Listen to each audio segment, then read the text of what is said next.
pueden ser respecto al contenido o el nivel de la conciencia.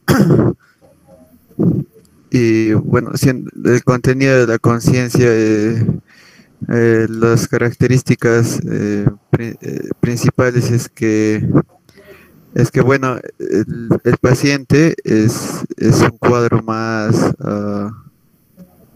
ah, el contenido de la conciencia, las características principales es que va a estar alterado de la forma en la cual se va a expresar el paciente y no va a tener sentido lo que dice, ¿no? En cambio, el nivel de la conciencia es más que todo cómo está el paciente con relación a su entorno y en relación a sí mismo, ¿no? ¿Dónde está? ¿Quién es?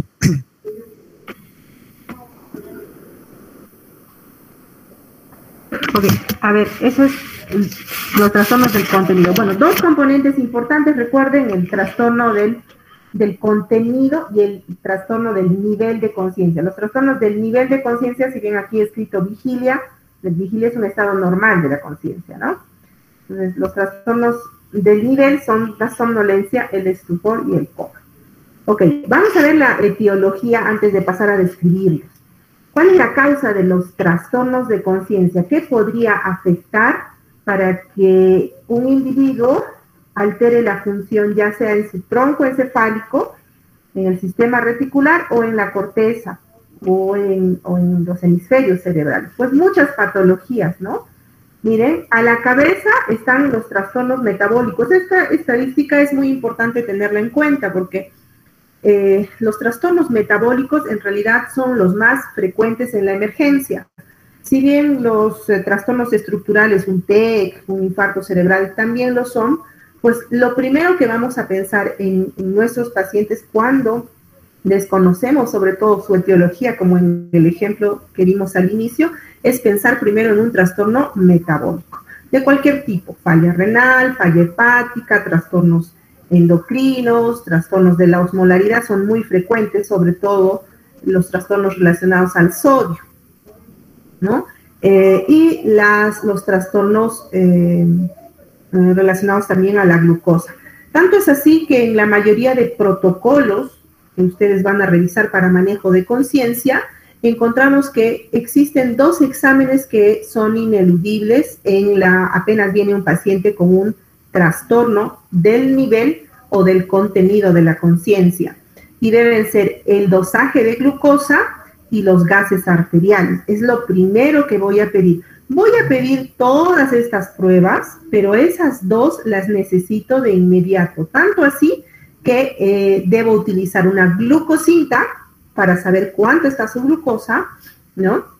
De inmediato, y eso me debe dar una respuesta en menos de un minuto, ¿no? Y tengo que aprender a manejar el aparato para medir la glucosa con la glucosinta. Eso lo tiene la enfermera normalmente, ¿no? El AGA me puede demorar un poquito más, pero ojo, nos tomamos nosotros el AGA, ¿no? Y lo llevamos directamente a la máquina. Si ustedes van a ver, el interno, el médico de emergencia, está yendo, toma la muestra, inmediatamente lleva la muestra de sangre y esto nos va a permitir saber cómo está el sodio, el potasio, el pH, el bicarbonato, ¿no? Entonces, los gases arteriales y la glucosa, eso es de inmediato. Y nos ocurre muy frecuentemente que los pacientes a veces llegan a la emergencia, se les hace una tomografía, una resonancia, y no se ha hecho lo más básico, que es dosar la glucosa, por ejemplo, ¿no? Otras etiologías que son también muy frecuentes, antes estaban junto con las metabólicas, eran las etiologías tóxicas, ¿no? Dentro de estas, el uso sobre todo de alcohol significaban la primera línea de posibilidad diagnóstica. Es así que en el tratamiento de un paciente en el que no sabemos qué le pasó, no sabemos qué cosa, su nombre, o no tenemos sus datos, ¿no? No tenemos su historia, el primer manejo médico está orientado a atender a un paciente comprobable intoxicación alcohólica y con probable trastorno de la glucosa, ¿no?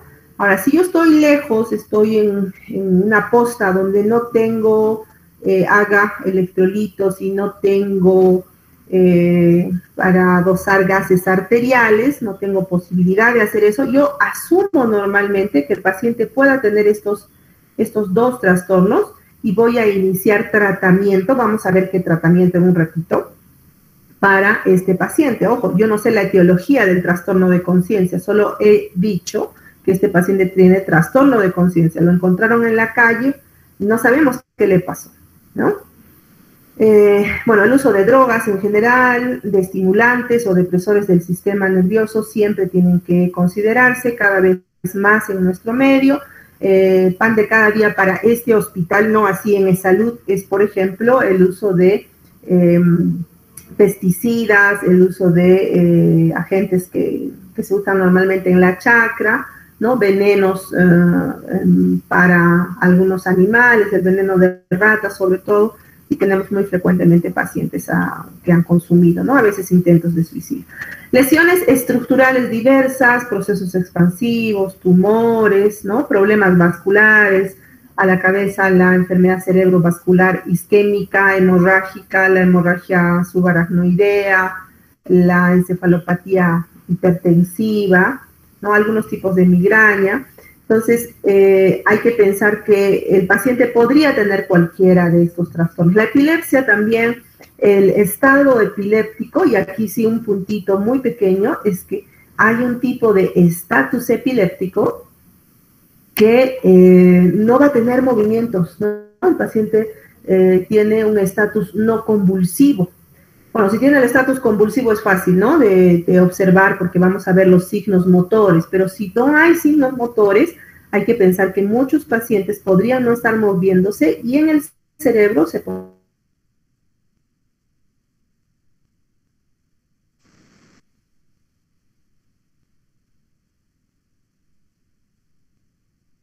podrían estar produciendo descargas de tipo epiléptico. El coma, discúlpame un minuto, por favor.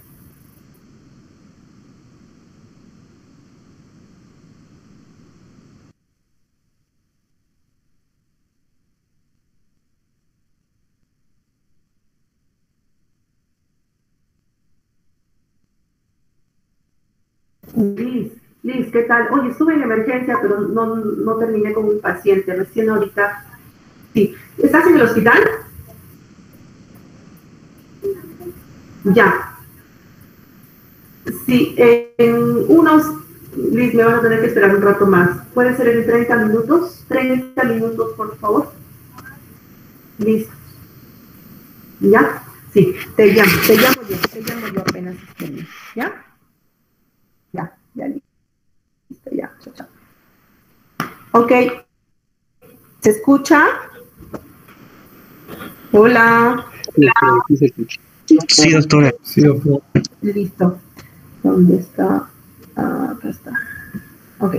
Otras causas, además de la epilepsia, las infecciones, ¿no? Infecciones del sistema nervioso, meningitis, encefalitis, la encefalitis herpética sobre todo, infecciones sistémicas, sepsis, abscesos cerebrales, TEC, ¿no? El TEC es muy frecuente en la emergencia, vamos a encontrar pacientes que vienen como el ejemplo que vimos en la primera clase y resulta que en realidad sí tienen alguna lesión que no fue encontrada inicialmente en el examen físico, ¿no? Las hemorragias intracerebrales, sobre todo en ancianos, el hematoma subdural muy frecuente, la encefalopatía hipóxico-isquémica, el paro cardíaco, la hipoxia post cirugía cardíaca, que es muy frecuente. Entonces, ¿qué les quiero decir con estas dos diapositivas? Que yo no voy a pedirles que ustedes se aprendan y recuerden todo esto, sino que tengamos en la cabeza qué es lo más frecuente. Primero, los trastornos metabólicos, no olvidarse que a la cabeza están los trastornos relacionados con la glucosa, los electrolitos y los gases arteriales y los trastornos tóxicos. Estos son los más frecuentes. Después, las lesiones estructurales, ya sea tumores, infartos, epilepsia, infecciones, son menos frecuentes y en general nos dan un poco más de tiempo para hacer el diagnóstico. ¿Se entendió esa parte, Anthony? Ok, pasamos a ver qué hacemos con nuestros pacientes, cómo los evaluamos. Y la evaluación tiene que tener un orden. Es muy, muy sencillito lo que les voy a mostrar. Es muy sencillo y lo deben practicar, ¿ya? Lo vamos a practicar. Si tenemos chance de venir al hospital, vamos a buscar un paciente que esté con trastorno de conciencia. Ahorita hay muchos. Yo sé que ustedes están, algunos viniendo por su cuenta, y sé que es no está autorizado todavía, pero si tienen chance, por ejemplo, en la cama 7 de emergencia, hay una pacientita que es ideal para este tipo de evaluación. ¿Ya? La evaluación es muy sencilla, no es compleja.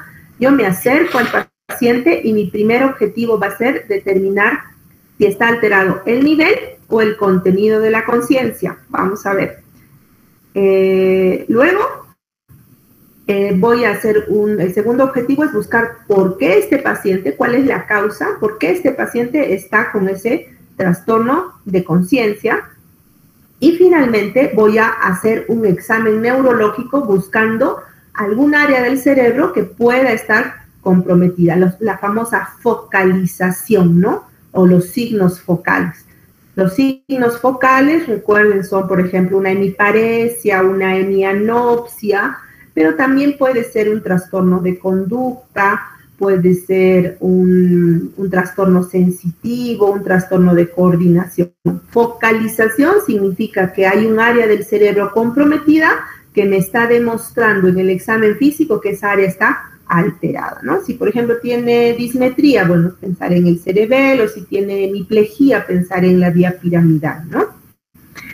Entonces, estos son nuestros objetivos en un paciente con trastorno de conciencia. Obviamente, esto después de haber abordado el rescate básico del paciente, el ABC, ¿no? La vía aérea, etc. ¿Qué tengo que evaluar primerito? Bueno, para evaluar conciencia, el paciente tiene que estar estable, ¿ya? Si un paciente no está estable, no he aplicado, todavía no he resuelto mi ABC o CAB, como se llame ahora, entonces puedo confundir muchos diagnósticos con trastornos de conciencia diversos, ¿ya? Si el paciente está en shock, la presión está en 50,0, ¿quiero evaluar nivel de conciencia? No voy a hacerlo. ¿Por qué? Porque primero tengo que estabilizarlo hemodinámicamente, ¿ya? Estabilización. Si está en shock, me voy a enfocar en manejar el shock primero, ¿ya? Empezamos el examen, ya el paciente está estable, la vía aérea está protegida, ¿no? La circulación está protegida, no tenemos nada que obstruya la vía respiratoria, ¿no? Entonces empezamos el examen. Y el examen es sencillo, miren, no necesitamos grandes aparatos, no necesitamos, quizás la linterna sea importante en este momento, ¿no? La linterna. Pero lo que más nos va a ayudar es la observación, ¿no? Observar. Y, a ver, vamos a llegar a ver. ¿Cuál es la posición del paciente?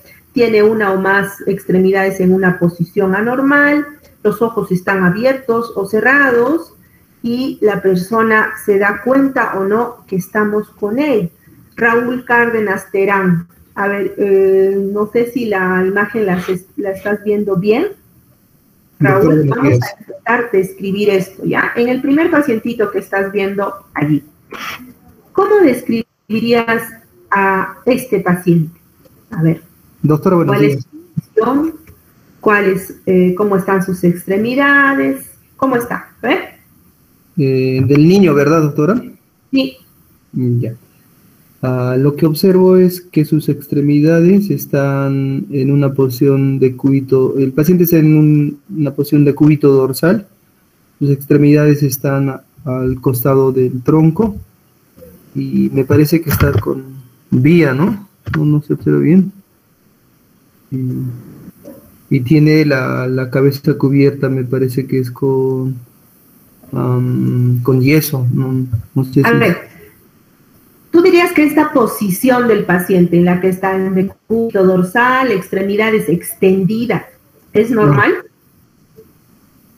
No, parece que están haciéndole fuerza en los brazos. Hay algo que le está sujetando. Pero si la posición anatómica es normal, doctor, en decúbito dorsal, los miembros a los que ¿Alguien está... que opina diferente? A ver, Judith Lucía, ¿opinas igual que Raúl?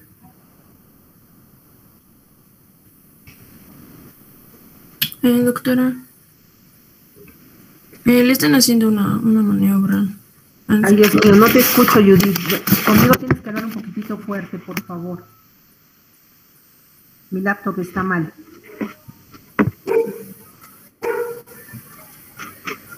Uah, no escuché nada. Perrito está ladrando, creo.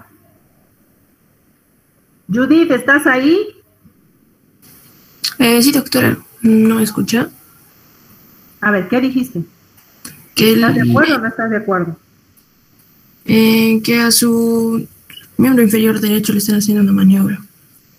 Ay, Dios mío, ya. ¿Algún voluntario?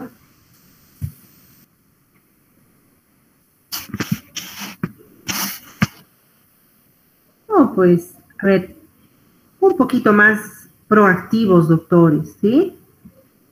Es un niño, esta no es la posición normal de un niño, ¿no? Es un paciente que está con extensión de brazos. Los niños generalmente están con flexión, semiflexión de las extremidades. Le están haciendo un estímulo con la mano, ¿no? Y el niño está indiferente, ¿no? Obviamente aquí está intubado, ¿no? Y probablemente está con sedación, o si no está con sedación y está en esta posición y no está sedado, yo asumo que ese niño está incluso en coma. Miren, no he hecho gran evaluación física, solamente lo estoy mirando, no está con los ojos abiertos, ¿no? A un estímulo y a una persona que parece ser un padrecito, ¿no? No reacciona, ¿no? A pesar de que se le está estimulando, ¿no? Le están poniendo la manito. Imagínense que a ustedes les pongan la mano en la pierna, ¿no? Estén desnudos, probablemente volteen la cabeza, miren, ¿no? Anthony, ¿qué te parece el paciente de lado?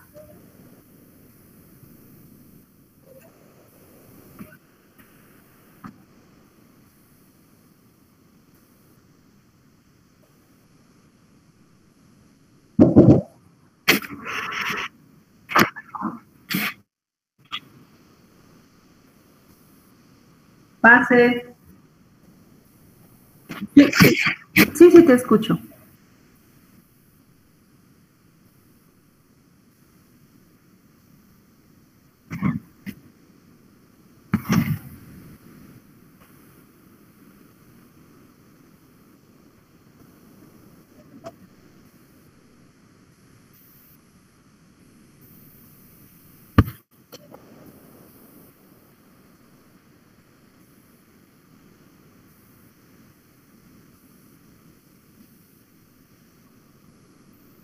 Muy bien, claro, ¿no? Y es de notar que, miren, la posición de flexión del brazo le están leyendo, pero es indiferente, ¿no? Esa posición de flexión hay que recordarla, ¿no? Este paciente sí está respirando solito, pero no está prestando atención, ¿no? Y finalmente esta señorita, ¿no? Está con su familiar que le está intentando dar leche, está intentando dar un alimento, y ella sí está con los ojitos abiertos, ¿no? No hace contacto visual, no está mirando directamente, tiene la mirada un poco perdida, y tiene salida de líquido, quizás de comida, desde la boquita, ¿no? Entonces, estos pacientes, ¿no?, tienen alteración de la conciencia, ¿no? Miren, esta posición de semiflexión quizás sea una rigidez de decorticación. Ciertamente hay que buscar cómo está el tono muscular, ¿no? Si tiene una posición anormal, si los ojos están abiertos o cerrados. Miren, en este caso están abiertos, pero ¿esta paciente estará consciente? Probablemente no, ¿no? Probablemente hay alteración del contenido de la conciencia. Un minuto, por favor.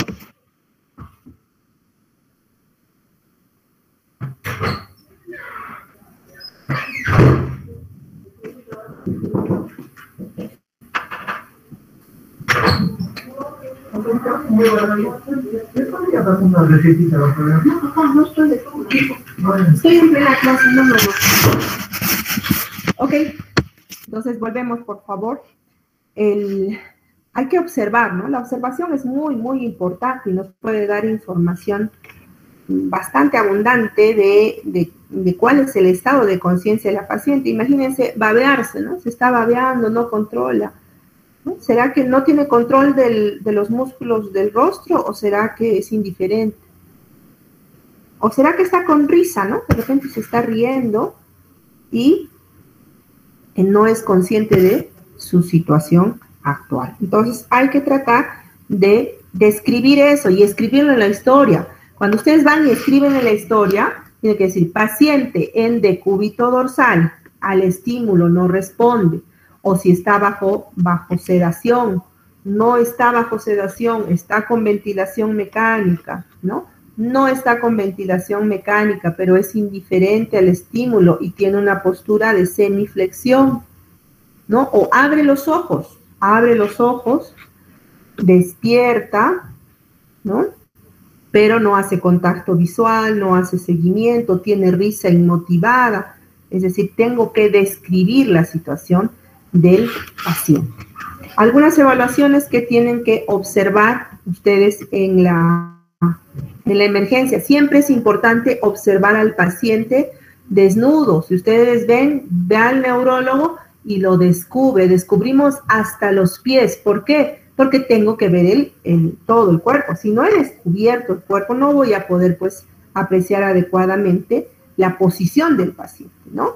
Si hace decorticación, si hace descerebración, como en el pacientito que estaba en la figura del medio, ¿no? Hace una decorticación y descerebración al mismo tiempo, ¿no? Entonces, la posición es muy, muy importante, ¿de acuerdo? Ya. El patrón respiratorio. El patrón respiratorio clásicamente ha recibido nombres diversos, ¿no? La famosa respiración de Cheyne-Stokes, la respiración de Kussmaul, que están en los libros más antiguos de semiología. No vamos a profundizar en esto porque asumo que ustedes conocen estos patrones respiratorios y saben cómo es una respiración anormal. Si no lo han hecho, doctores, si no conocen estos patrones respiratorios, me da mucha pena por ustedes, pero creo que podemos subsanarlo todavía. Pueden revisar en semiología. Hay muchos videos también en la web y ustedes pueden entrar y en las redes hay pues bastante información, videos, ¿no? Entonces tenemos que saber qué patrón y describir el patrón. ¿Y para qué cosa describo la posición? ¿Para qué describo el patrón? Hola, ¿se escucha? Sí, doctora. Ya. Si se corta me avisas, por favor. Entonces, el patrón respiratorio tengo que describirlo, ¿no? Ahora, digamos que me olvidé, ya no me acuerdo cómo es Kussmaul, no me acuerdo cómo es Cheyne-Stokes. Entonces, ¿qué tengo que hacer? Sentarme un rato frente al paciente, es un rato que tiene que ser idealmente un par de minutitos, ¿no? Y ver su respiración, cómo está respirando, ¿no? Está con respiración así profunda, amplia, todo el tiempo, escribo eso. Es una respiración profunda, rápida, amplia, ¿no? En un minuto o en 30 segundos tiene 20 respiraciones, ¿no? Taquipneico. O es una respiración irregular, desordenada, por momentos respira demasiado profundo y luego entra en apnea y deja de respirar por un rato y luego nuevamente está respirando en forma exagerada, ¿no? O hace respiraciones que aumentan progresivamente, disminuyen progresivamente, llega al apnea y nuevamente vuelven a incrementar. Yo puedo describirlo tal cual, ¿no? Ahora, ¿para qué nos sirve recordar los patrones respiratorios? Nos sirve para localizar, la lesión, ¿ya? ¿Para qué me sirve decir cuál es la posición del paciente? Me sirve para decir, este paciente tiene una lesión en las estructuras supratentoriales, en las estructuras infratentoriales, probablemente en tronco encefálico, puente. Igual con la respiración. Tiene un patrón que se asemeja a Cheyne-Stokes, estoy hablando de estructuras altas, ¿no? Diencéfalo, los hemisferios cerebrales. Tiene una respiración irregular, hiperventilación o episodios de apnea, estoy hablando de estructuras más bajas, ¿no? En el caso de la hiperventilación neurogénica, estamos hablando de mesencéfalo, diencéfalo, ¿no? Y las respiraciones con ronquidos prolongados, suena, ¿no? A veces, y jadeo, expiran en forma prolongada, estamos hablando del puente, ¿no? Y cuando hay desorden que hace apnea, no hace apnea, la respiración está muy irregular, muy frecuentemente con episodios de apnea prolongados, ¿no? Está respirando con ronquido, incluso, ¿no? Con ronquido, y de repente deja de respirar, es un desorden. Ahí yo voy a pensar que la lesión está ya afectando el bulbo. Miren, para eso nos sirve evaluar el patrón respiratorio, ¿ya? Revísenlo, hay muchos patrones respiratorios y nuestro objetivo es saber qué estructura ya está afectada. Los siguientes son los ojos, la evaluación de los ojos. Aquí sí, el único aparato súper desarrollado que vamos a utilizar es este, ¿no? La linternita. Incluso la linterna también puede ser a veces, se puede suplir la función de la linterna, pero bueno, mínimamente eso habrá pues en un hospital, ¿no? Para ver el reflejo pupilar, ¿no? Y lo que está haciendo aquí el doctor es apuntar primero con luz baja, ¿no? Directamente al ojo, va a ver el reflejo consensual, ¿no? Para ver si hay integridad. ¿Dónde, David Ugarte? ¿En qué estructura si tengo reflejo consensual?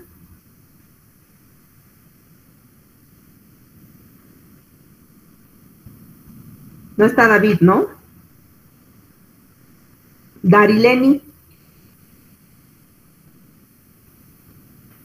Tampoco está. Doctora, es que estoy en la corteza cerebral. ¿Dónde? En la corteza cerebral. Mentirosa, falsa. Va a ser en el mesencéfalo. No nos mientas.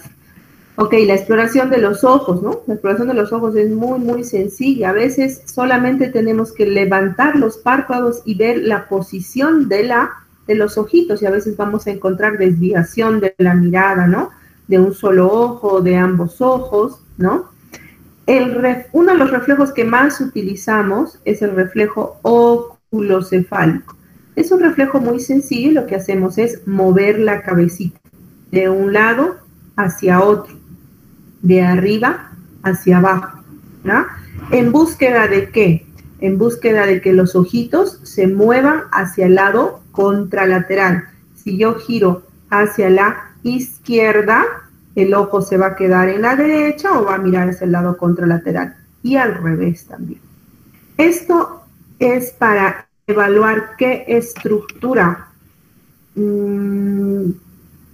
Edgar Joel Guamán. Doctora, presente. Doctora. Sí, te escucho. ¿Me escucha? Sí, fantástico, te escucho muy bien. Ok, doctora. Esta maniobra la utilizamos para ver los nervios craneales y la acción en los músculos que... Caliente, ¿no? Es para evaluar la integridad del fascículo longitudinal medial. Y si ustedes se acuerdan de ese fascículo, es un fascículo que está asociando los nervios craneales en el tronco encefálico, ¿no? Entonces me habla de bulbo, puente y mesencéfalo, ¿ya? Entonces, esta es una prueba que hacemos muy frecuentemente y que está en el registro que nos pide la legislación peruana para hacer diagnóstico de muerte cerebral. Ojo, esta es una prueba ineludible, sencillita, como ustedes ven ahí. ¿Qué hace este señor? Este doctor le levanta los párpados y mueve la cabeza de derecha a izquierda y de arriba hacia abajo. Si los ojos van con el movimiento, ¿no? O sea, si yo llevo esta cabecita hacia la izquierda y los ojos siguen al centro, siguen hacia la izquierda sin moverse, a eso clásicamente se le llama ojos de muñeca. Pero ojo, tiene que ser en todas las posiciones. Esto lo debieron ver en semiología. Otro reflejo que buscamos muy frecuentemente es el uso, bueno, aquí utilizamos agua fría, ¿no? Pero también se puede utilizar agua caliente, ¿no? El agua fría, que tenemos que instilar en el oído 20 a 50 centímetros cúbicos de agua fría. Dice que debe estar entre 5 o 12 grados, ¿no? Y se instila en el conducto auditivo limpio. Previamente vimos con el otoscopio que estaba limpio, ¿no? Entonces, instilamos el agua, ¿y qué es lo que va a suceder? Normalmente, Jeffrey Muñoz Vargas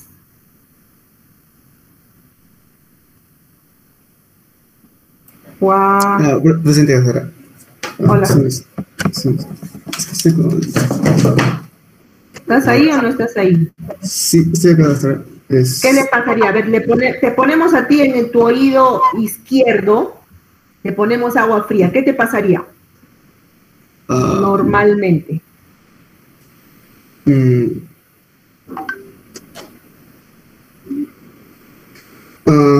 Giraría la cabeza, doctora, hacia un lado. Estiraría la cabeza. No, mentira, otro mentiroso. Los ojitos van a desviarse hacia el lado del estímulo, ¿no? Hacia el lado del estímulo.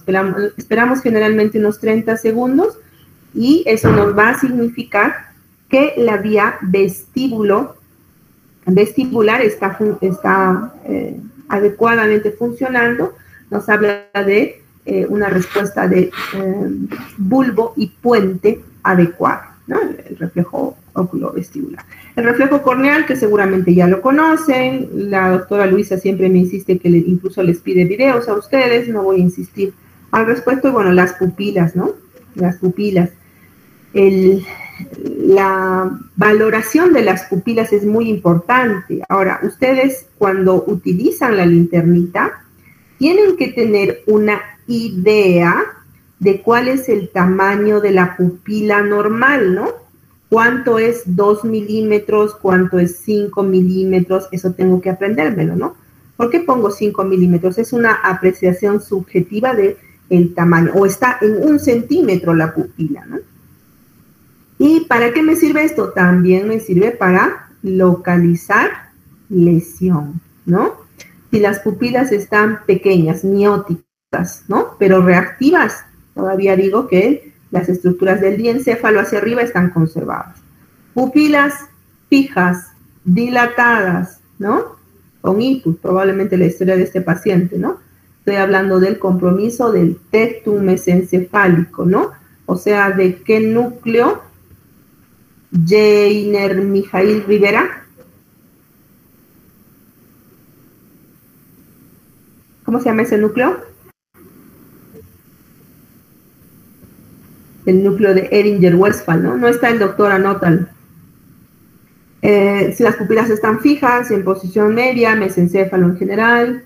Si ya son puntiformes y no son reactivas, estoy hablando de estructuras más bajas, el puente.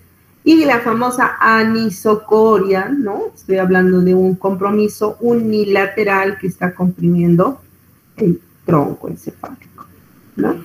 Los reflejos de tronco en general se van a repetir durante toda la evaluación, ¿no? y tienen que ser registrados. ¿Por qué es importante que ustedes sepan? Pues les cuento.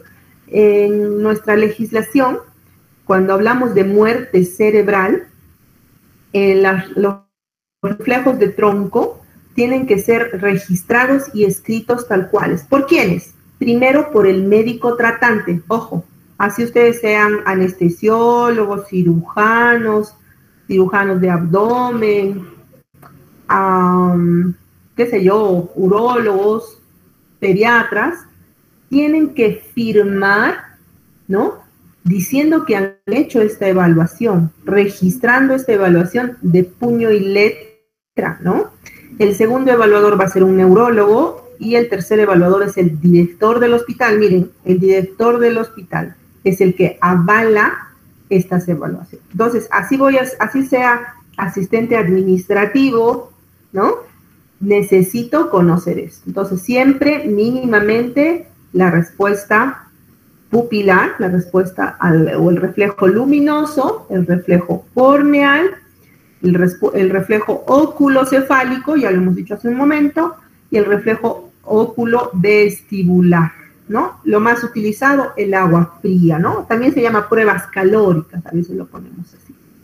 ¿Para qué nos sirve esto? Para localizar lesión, ¿ya? Entonces, resumiendo, en un paciente con trastorno de conciencia, debo yo registrar, buscar un nivel de lesión, ¿no? Y vamos a pensar en estructuras supratentoriales, hacia la corteza, el diencéfalo, o estructuras infratentoriales, mesencéfalo, puente o bulbo. ¿Para qué? Para decir dónde está la lesión, dónde está la estructura afectada, y de acuerdo a eso proponer un plan de trabajo diagnóstico, ¿no? Cuando las lesiones son corticales, si bien es cierto puede haber incluso coma, pero es muy frecuente, sobre todo si es unilateral la lesión o es una lesión difusa que está en instalación, pues la somnolencia, ¿no? Estructuras más bajas, diencéfalo hacia abajo, en general, los trastornos del nivel de conciencia van a ser mucho más profundos, ¿no? Estupor o coma, ¿ya? Estupor o coma. Las respuestas a los estímulos, ¿no? Puede a veces localizar el dolor o tener las posturas anormales de corticación, de cerebración, posturas asimétricas o también hipotonía, ¿no? Patrón respiratorio, ¿no? Estructuras altas desde diencéfalo hacia arriba, en general chain stops, y patrones respiratorios que sean o desordenados, taquipnéicos o con apnea, pensar en estructuras del mesencéfalo hacia abajo, ¿ya? La posición de los globos oculares y las respuestas reflejas igualmente nos pueden orientar a la localización de la lesión. Finalmente, la respuesta pupilar, ¿sí? Este es un cuadro que está en muchos libros, lo pueden encontrar en cualquier libro de semiología, y también en el Adams, ¿no? Ahora, esto, ojo, es de conocimiento general. Todos tenemos que conocer.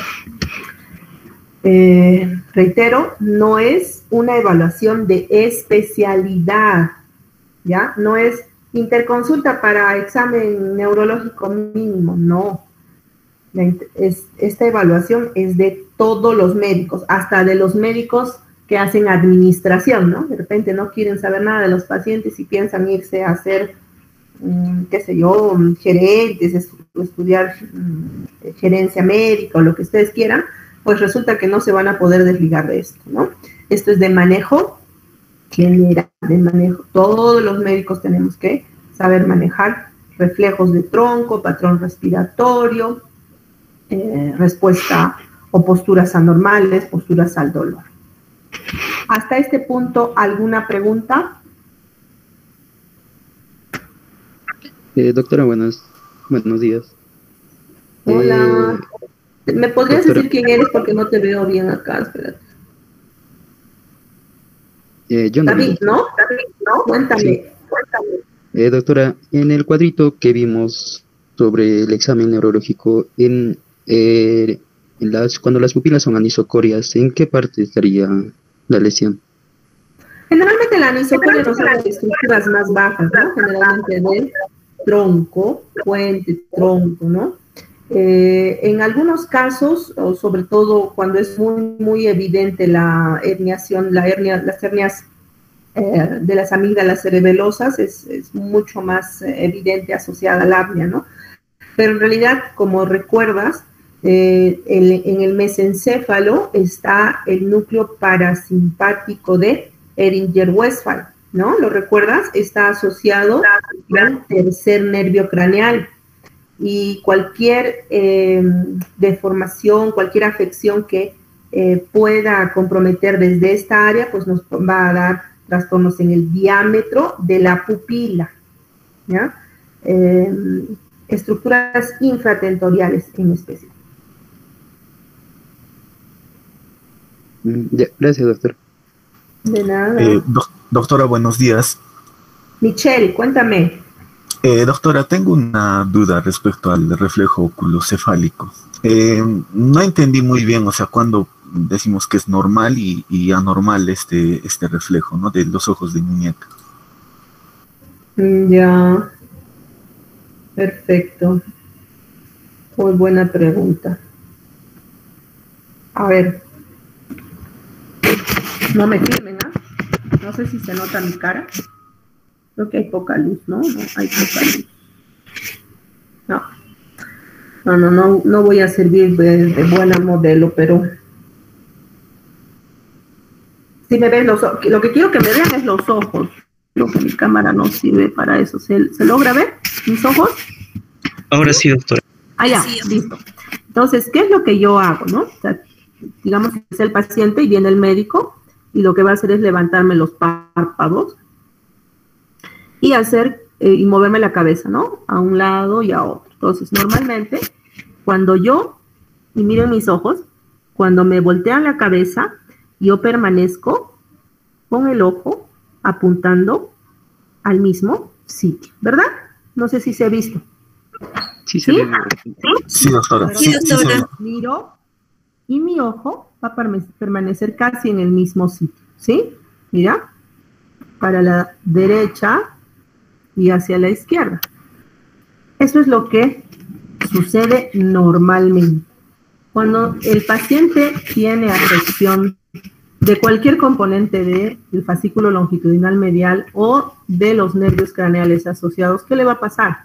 Le decimos que mire hacia le movemos la cabeza y los ojos van a seguir con la cabeza, o sea, van a irse para este lado y van a irse para el otro lado.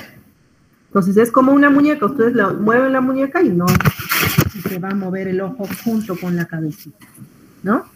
Entonces, claro, las muñecas modernas que mueven los ojitos para todo lado no entran en esta evaluación semiológica, ¿no? Pero esa es la idea. Y acá está, ¿no? Entonces, si ustedes ven, aquí están las pupilas, ¿no? Centradas, y el examinador mueve la cabeza y los ojitos, ¿no? El iris permanece en el mismo sitio. Igual aquí, ¿no? Entonces, eso es lo que estamos buscando con los famosos ojos de muñeca, ¿no? Que están en la mayor parte de la... Doctora. ¿Sí? Doctora, pero siempre es normal cuando miras a un punto fijo. En caso de usted estaba mirando a la claro, yo estoy mirando a un punto fijo, pero, ¿no? Claro, pero si no miras a un punto fijo, puedo voltear la cabeza y voluntariamente puedo mover mi ojo junto con la cabeza, ¿no? Eso lo puedo hacer yo voluntariamente, pero estamos hablando en el paciente con trastorno de conciencia. En el paciente con trastorno de conciencia que no tiene afección de estas estructuras, ese movimiento se va a seguir dando, ¿no? Pero apenas están comprometidas, pues ya no va a haber este reflejo. Y este es uno de los reflejos muy sencillos. Recuerden también, me imagino que les han dicho que no pueden hacerlo si es que existe una lesión cervical, ¿no? Si estoy segura de que no hay fractura cervical, no hay lesión cervical, puedo mover, pero esta cosa tan sencillita, esta prueba tan sencillita, no la voy a hacer si no tengo esa certeza. Ok. Yulisa Airambo.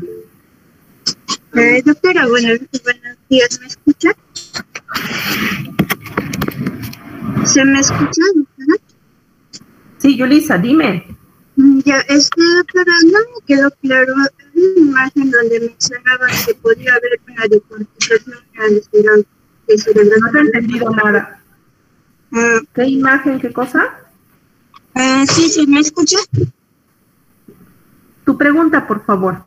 Es que había una imagen donde mencionaba que podía haber una descerebración y decorticaciones. No le escucho a Yulisa, no sé si alguien me puede traducir lo que está diciendo. Anthony.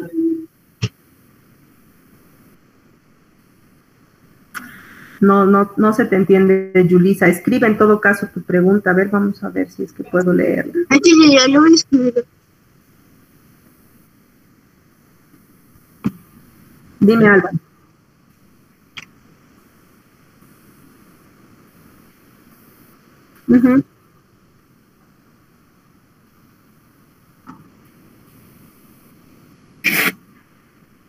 Sí, se mueven, en realidad se mueven, ¿no? O sea, no permanecen quietos porque va a haber activación de los músculos que tratan de permanecer con la mirada en ese punto. Entonces, hay contractura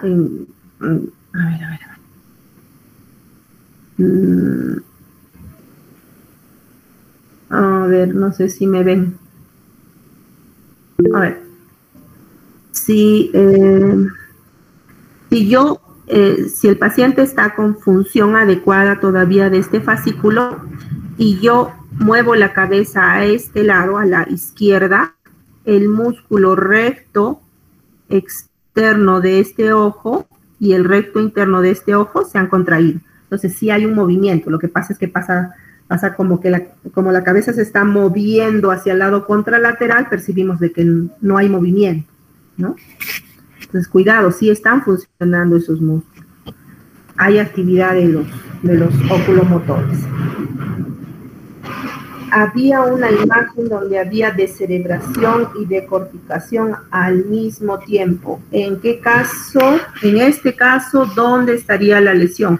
En puente muy probablemente, y es probable que, bueno, en realidad en todo el tronco, pero es muy probable que esté en estructuras más bajas, ¿no? Sobre todo puente y bulbo.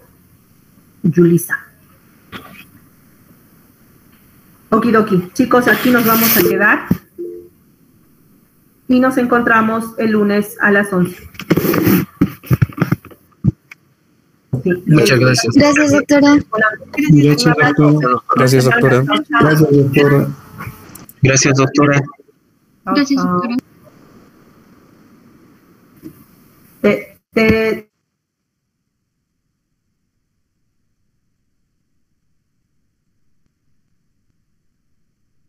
¿Vas a confirmar la lista, Anthony? Yulisa está sus manos levantadas.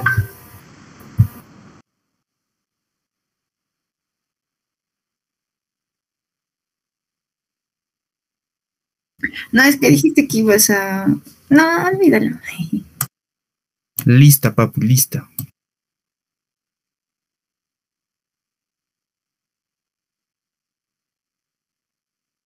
Ah, ya. Muy buenos días, es para nutrición.